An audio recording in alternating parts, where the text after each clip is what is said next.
Hello again, Dell. Right off the top, I have a question for you. And what would that be, sir? Dell, have you ever been the last person picked for anything?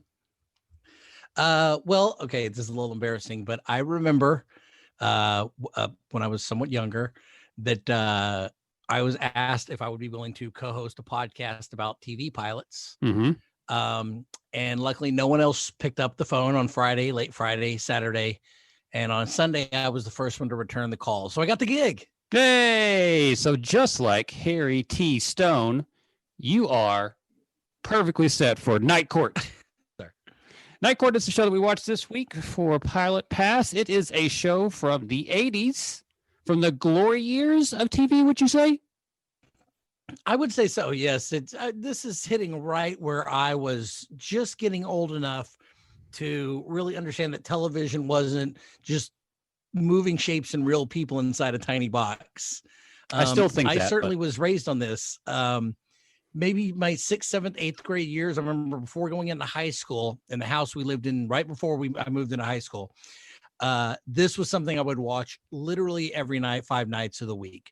So I am very, very familiar with Night Court and the cast. We talked about this a little bit before we started recording, but this was like a block of TV that used to be shown like every X night, whatever it was, one night a week. And it was a couple of reruns, and then they give you all these episodes. You said you feel like that you've seen all these episodes. Right. It would be in the same way that like Fox had their Sunday night breakout or their Thursday night, or like when 30 Rock and The Office were popular, there was the 30 night, 7 to 9 with My Name is Earl and stuff like that. There was a chunk of television that when it went over to Safe Harbor, that was either 9 or 10 o'clock, depending on, where you were coast or central. For us, I think it was 10 p.m. Central. It would go over to these more, not a totally adult shows, but certainly things that weren't aimed at directly the entire family.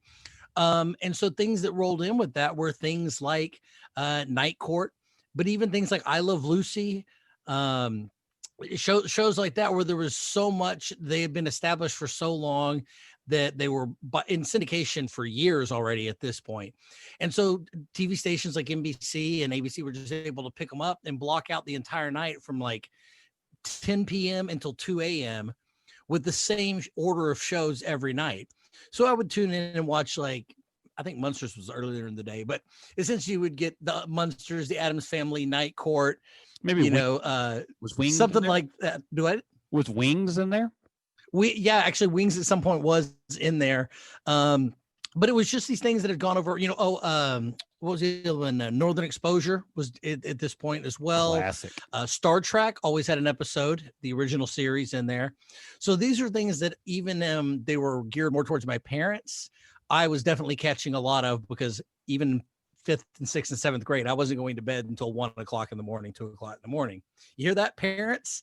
I told you that back then. You'd say I'd grow out of it, and I still haven't. So, yeah, these were shows that I saw Monday through Thursday, guaranteed every single night. You would call this comfort food. Later on, Frasier would have been another show that would have been comfort food to people, that it just, you can turn it on in the background and let it go. The laughs from this show are good enough to be funny, but they're not overly funny. Like, you're not going to wake up from your slumber to laugh or guffaw at something that's happening in Night Court. It was always solid. They always had good one-liners. Everybody works well together. It also wasn't lazy. It wasn't filler. These were shows that were meant to originally be on prime time, like Frasier and Night Court, that did well enough. They ran for enough seasons that they were able to be syndicated late at night without really having too many repetitions. And so it was great background fodder for somebody like me, because you didn't have to catch it the first time around. But it also wasn't just schlock, Saturday morning television TV shows. It really did. They had interesting characters. They had more adult tones. It was definitely a situation comedy, but it was definitely written for my parents. I just happened to be able to appreciate it. There was a prostitute in the first episode.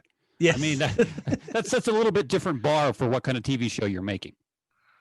But I guess also in general, though, the idea of Night Court is a very adult thing. Anyhow, I didn't even know that. Is that still a thing?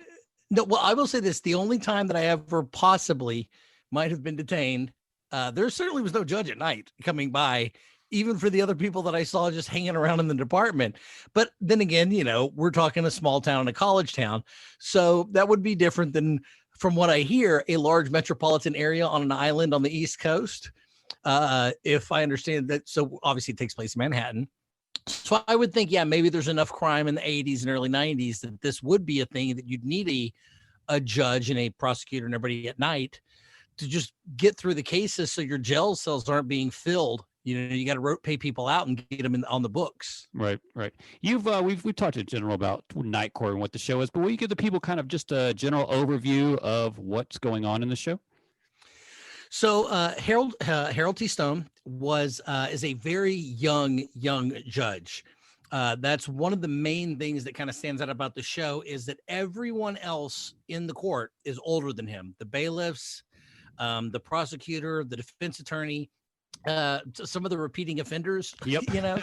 And that's kind of the joke, is that he is, interesting enough, the new fish in the pond. He's the one whose eyes we see through coming into this night court setting. So, John Larroquette, the amazing John Larroquette, who plays the prosecutor, city prosecutor, Dan Felding, he's been around for years, if not decades, and he doesn't have any time for all this wishy-washy nonsense. The defender's there, she's beaten down, but she's there to help her. But even the bailiffs, played by Richard Mall, Bull Shannon, which is the character that stuck around for a long, long time, he knows the system, and he's kind of a dullard. And that's the point, is that even he knows how it's supposed to go. So for Harry to come in as a very young man, I think in his mid to late 20s, possibly early 30s, but I would say late 20s. He gets to sit on a bench in a huge area. I mean, we're talking like Southern District of New York type lower court. And he gets to make decisions, on some pretty low level cases. But that also allows him some unorthodox methods that which he can try out. And he's also not jaded and beat down by the system yet. So he's kind of this fresh look at this corrupt, dark, obtuse, wasteful system. And he comes in and kind of re-energizes it, with his youthfulness. And that's kind of the premise of the show. I'm going to push back a little bit in the fact that you said he had low-level cases. His first case was an attempted murder. Yeah, but in New York, just a Tuesday. Yeah, that's like, robbing a grocery store for a couple of candy bars out in Kaufman, Texas. So those are offset. Was that on record? That you just declared that you stole 2 Snickers bars from the Country Corner gas station? First of all, there was Zagnuts. Okay. And second of all, are all Zagnuts a thing? Because I think I just pulled that out of my rear. So there's nuts of some kind. Yes, I know what you're talking about. Yes. There you go. Yes, we did have convenience stores in the town Matt and I were raised in. Just a few. We also saw a Piggly Wiggly once when we were on UIL, and we had to go over and check out the Piggly Wiggly. I was insane. I was down in deep. By the way, people, we're broadcasting from Dallas and Albuquerque, but Matt and I moved to Dallas for quite a while. There's a Piggly Wiggly still just outside of Deep Ellum in the Cedars, and every time I drive by it, they're not open, but they have the whole wall painted with the Piggly Wiggly. And all I can think of is "Oh Brother, Where Art Thou?" and the one time we went on a UIL trip when we were in like 8th grade, and that's the only thing I know about Piggly Wigglies. So a key point to Night Court is not just the judge, it's not just Harry T. Stone, but it's the cast of characters around him. You've named a few already, but it's really an ensemble cast. So that's what the show really relies on. That and the laugh track. No, just kidding. Well, yeah, and again, this is when I have to give it to him. This is when laugh tracks were appropriate. We talked about this before, that because of the not shooting with single camera style, they had to shoot with multiple cameras, so you couldn't have consistency in the laughs. You couldn't guarantee that. So it made more sense to insert the laughs after, because they didn't want to do it in front of a live studio audience, but they also couldn't get a lot of it to line up when you're pulling from 4 different, mics on stage, boom mics, and then 4 different, camera tracks. So yes, I'll forgive it. It's not my favorite. It does drive me up the wall. I know we're going to get to MASH at some point later. The great thing about MASH is they gave them 1 season and they said, and then they cut it. And even if you get the DVDs now, you can get the laugh track in season 1. That's just on there, baby. You can't get rid of it. But season 2 on, you can you can turn that laugh track on and off all you want, and it makes a huge difference. But yes, this is a show that almost needed a laugh track, unfortunately. But I'll tell you this, as a young man in the 8th grade, that laugh track helped me know when to laugh at what a prostitute was. For sure. Yeah, there was definitely some of those adult themes that I go, oh, okay. The adults are laughing now. I see what's happening. I get you. Yeah. So if we look at this pilot episode, again, it's a married couple who's been married for, I think, 27 years or something. They come into court to talk to the judge. The wife has taken a shot at the husband because of literally a shot, a literal shot at the husband because of an illicit encounter with a lady of the night. She also seems to be somebody that's been in the court before, would you say? Yeah, I think this goes back to Harry being the youngest person in the room. Everybody else seems to recognize her and know her. And this is Harry's first interaction with her. And it's another one of those adult situations where at one point in time, she basically propositions him and he doesn't necessarily turn her down. These are things that certainly a 2020 crowd would not get behind, but in 84, 85, that was a very appropriate comedy for the time. Yeah, and I think that he's also kind of, maybe if you had been doing this for 20 years and every prostitute that came in and offered you a BJ, to get off the books, that'd be different. But I think Harry's slightly a little, nice way to put it. I think he's a little charmed as opposed to a little grossed out by it. Yeah. He seems to take a certain pleasure and he's like, oh, well, thank you. That was very nice. What a lovely offer. Like somebody offering for, to bring over something from a bake sale that you don't particularly care for. Yeah. But she's like the fruitcake of the prostitute world. Good. Yes, exactly. Yeah. That's very nice. And so, but of course, in contrast, you can see Dan Fielding, the prosecutor, who's like, oh, just again, like, why are you even playing this game with her? Why are you being nice to her? Like, she's going to be in 3 more times by the end of the week. Can you just find her and get her out of here or jail her or do something so that we can move on with the system? I'm going early to this question. I hope that you have your notes ready to go because I need to know, what was your favorite line from the pilot episode? Did you have a favorite line from All You Need Is Love, the name of the episode? I don't know that it's a line, but I can say I think my favorite part was, I guess we should talk about how Harry was introduced because that was my favorite part. Go for it. He's everybody is expecting the new judge to show up in his chambers the first episode, and so everybody's in there kind of talking a little bit of shit, but a little bit we're excited to see who he is. All these new judges are coming in, so a lone, young man comes in, he's clearly an intern, maybe he's a paralegal or maybe he's just there helping move stuff in. And he's interested in magic, and he kind of seems to be hanging out. And oh, look through the window. There's a couple having sex across the street. Look, I can check them out with my binoculars. And he seems like a nice, good guy. Of course, then it's later revealed that he's been listening to all them talk about him without knowing that he's the extremely young man who's, a little lazily dressed for maybe the position that you're expecting to see him in later with his judge's smock on. But then even after he reveals himself that he's, Judge Harold T. Stone, they all work in his court now. He's who they call Your Honor, this guy who's extremely young. And then he still gets out his binoculars and he's like, they're still going at it. And he goes back to his window and watches this couple have sex. So it's this great idea of like, he's clever. He's a little underhanded. It's revealed he likes magic. He's not going to shy away from things like sex out in public. But even when people don't know who he is, but even when he is the Honorable Judge Harold T. Stone, he'll still pick up a pair of binoculars and watch some people, doing it across the alleyway. Harold T. Stone, by the way, such a solid name. Harold T. Stone? Yeah. Yeah, it just screams white young man with privilege. Yep. At least in the 2020, that T in there in the middle, Harold T. Stone. The only thing they could have done is maybe slapped on the third, to show that his parents had already, been prosecutors and possibly biologists at this point, sent him to Yale or Harvard. I can't remember. I think, did he go to NYU? Yeah, I think so. It wasn't anything like that. Might have been established later. For some reason, that's in my head. I will tell you that I've had a very strange relationship with John Larroquette throughout my life. I disliked him for a long time because I do weird things, and I can't tell you why. But I will say that he was most definitely my favorite part of the pilot episode. So when he comes back in from after they had to go sit down with the couple and see if they can work everything out. It did not work out. And he comes back in and his shirt's all he doesn't have a shirt on and his jacket's kind of askew and everything. And he just sits down and goes, I like that shirt. And it was just everything about that guy, that character and everything. I was like, oh, John Larroquette.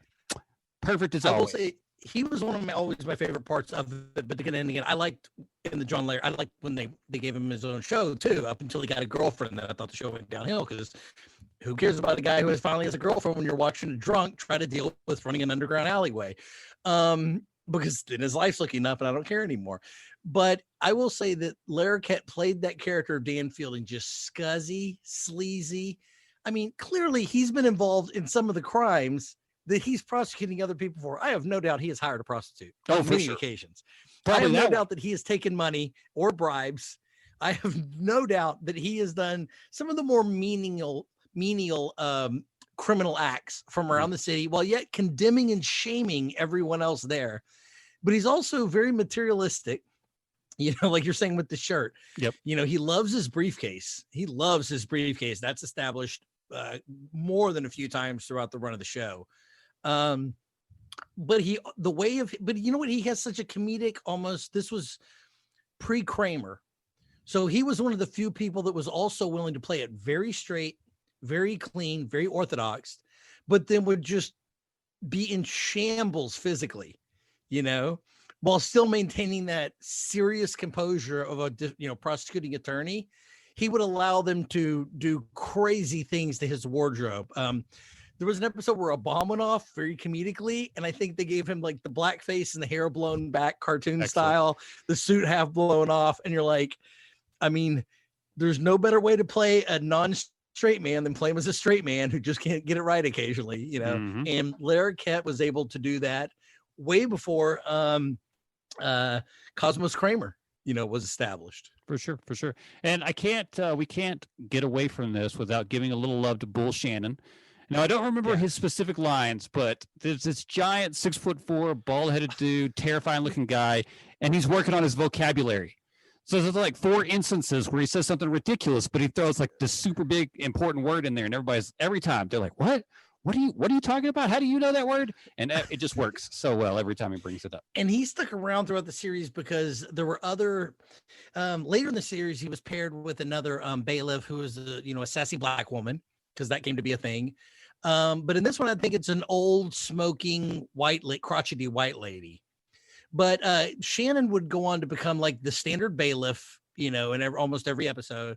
But he would begin to be paired with something more interesting that was more localized, you know, in the time. So they would trade him out for a sassy young black woman, a crotchety old white woman. There was another shorter guy at one point who didn't get along with. And you know who's missing from this? Mac. Mm-hmm. Was he the stenographer? I believe so. I guess he wasn't in this one. And I could have sworn that he was been around since the beginning. But yeah, the guy who plays Mac wasn't in the episode, or Mac, the character, wasn't in this. It wasn't in the pilot.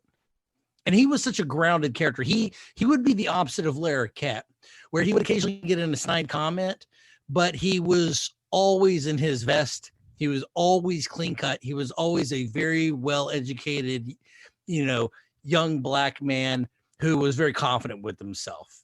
Right. And that was also nice to see for something written back in the 90s. Let's go to your least favorite section of this show, but we haven't talked about it yet, so it's going to be okay. Let's play Netflix, shall we? We want to tell the people some other shows that are like this show. They don't have to be the same. They can be completely different. But if you like this show, you might also like this show. Del, do you have recommendations for that? I guess let's start off with the ones I don't particularly agree with, but you might. Shows like, maybe not exactly, well, like Law and Order might be something I would agree with if you like watching a little bit, you know, of Law and Order. Especially if you like more of the order side, where it's the procedural and the in-court dramas. If you want a more serious take on that.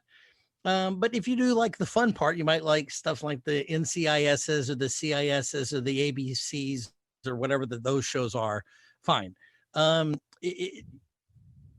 comedically, oh geez, I'm trying to think of another like funny courtroom type show, and there's one Are that's you just. I ready? mean, here's Are you the. ready?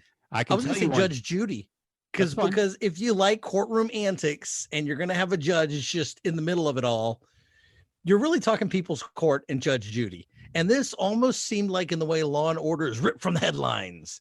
This seems like they were like ripped from your local paper down below the half fold of somebody suing each other locally on People's Court.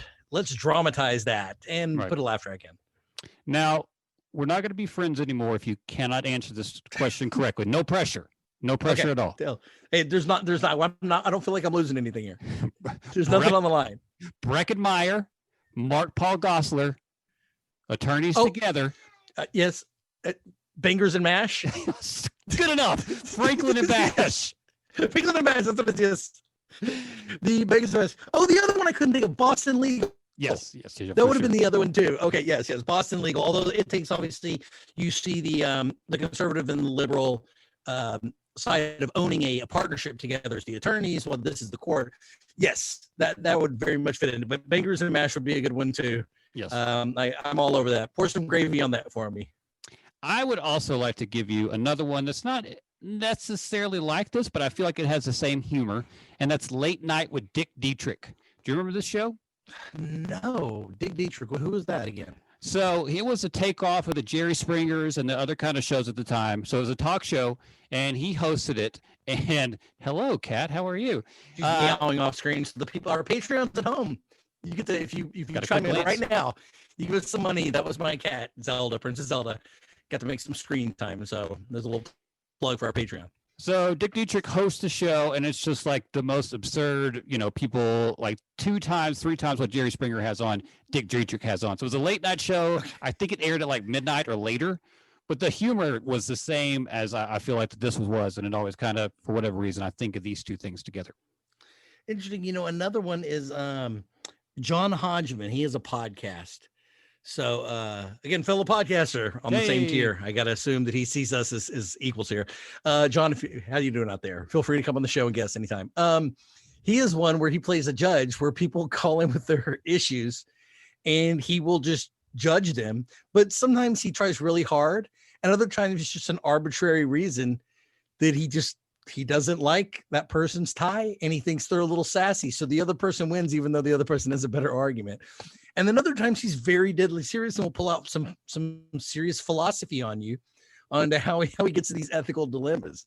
And then other time that just goes out the window. So you never know what you're going to get with him if you go sit in front of him as a judge, whether you're going to get a serious look into, the ethics and morals of your actions and the actions of other people surrounding you, or you're going to get screwed over because you wore shorts, How much do you think the People's Court with Judge Wapner was an influence on Night Court? I mean, I'm pretty sure that was before it, right?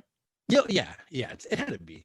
But let me tell you this, for people at home that don't know, in People's Court and then Judge Judy and other people after that, so they take a civil suit. It always has to be civil, can't be criminal. And basically what the producers do is they call you up and they say, look, we'll pay for everything. We'll reimburse the wronged party, whoever that is. We'll pay off the person who thinks that the money was taken from them, whatever. We'll cover the cost of whatever you each would have gotten in the lawsuit, but you have to come and plead your case. Now, see, as a kid, I didn't know that. I thought you went in front of Judge Wapner, and he was literally making a civil ruling on something. Now, I didn't realize they were retired. So at this point, they're arbiters, or they're, I can't think of the other word, not mediators, but you know what I mean? Sure. So they get to, for the life, I'll come back in a minute and I'll have that word for you. People of the day who are wanting to learn a one word here. So they're arbiters and they're sitting, but here's the thing is that neither one of the parties cares how it really comes out, because the production company is going to reimburse you whatever you've lost, plus the cost to fly you out there. Right. So I want to shake my fist because you lied to me, TV. And you lied to me, People's Court. Well, I that's the thought this only was time real. TV has ever lied ever. Ever lied. Only that's it. And I felt so let down when I found that out, because I thought these were real rulings. And then I'm like, oh no, these people just don't care at all. You're already going to get what you want anyway. And I was right. It was arbiters, because arbitration is the process. I shot myself in my foot thinking of the wrong variation of the word. Sorry, Bull Shannon. But yeah, that blew me out of the water, and I was so upset by that. So what was the question you had originally? Because I can't ever talk about People's Court without going off on that. Would you recommend the pilot for People's Court? That was not the question, but there's a question I'm asking now. Okay, Tell the people, I see. After you've watched this episode, All You Need Is Love, would you recommend? I would say strongly, I don't know, because I've never seen the pilot. So it sounds like something we're going to have to roll into 2021, people. Stay tuned. That's called a cliffhanger. I strongly recommend the pilot, because it was pleasantly surprising. Whenever you suggested this was Dell's suggestion. Oh, this pilot. I thought you were talking about the People's Court pilot. No, you goofball. This pilot. We rolled to the last segment. Because I was like, I've never seen that one. How would I know, Matt? That's how good my transitions are. You didn't even know I was transitioning. Your segues are built by the Segway Corporation, I'll admit. Yes. They email those to you. I'll ask the question again. Would you recommend yes. Night Court? Yes. All You Need Is Love to the people? This would be a 9 out of 10 for me. I liked this when I was a kid, and I didn't know how I'd feel with us going back to some of the other shows like we've recently done, Knight Rider and a few others. Miami Vice luckily held up. Yes, I really was like I got excited to re-own these again. And I'm up to season 4 in like 2 weeks, and I'm thoroughly still loving the show. So I would say 9 out of 10 for a pilot. I think this did one of the things that we always, complain about and or appreciate, is that this show knew what it was. It would become a little zanier and a little wackier, but it understood the main characters. Really, I would argue for the Harold T. Stone, the prosecutor, the public defender that was Sheila Gardner, who they ended up replacing later with the more well-known actress, and Richard Mall, or Bull Shannon. And even with that, before introducing or swapping out other characters until they got a better kind of flow, the show was what it was. And you know what? 8 years later, it was still the same show, basically. Right. I'm actually excited to get all the way through it and watch the finale, honestly. That was a pleasant surprise. When I was a child, it was too smart for me. I didn't get it. I was entertained by it, but I didn't get it. To be fair, that's what everybody said about me, too, when we tried to hang out. That's true. Before I get to my final verdict, though, I want to complain for a second, because why is this not streaming somewhere? That was another thing that blew my mind. I had to go get the DVD / or go online and find them illegally. But between the two, one is illegal and I would not recommend nor do.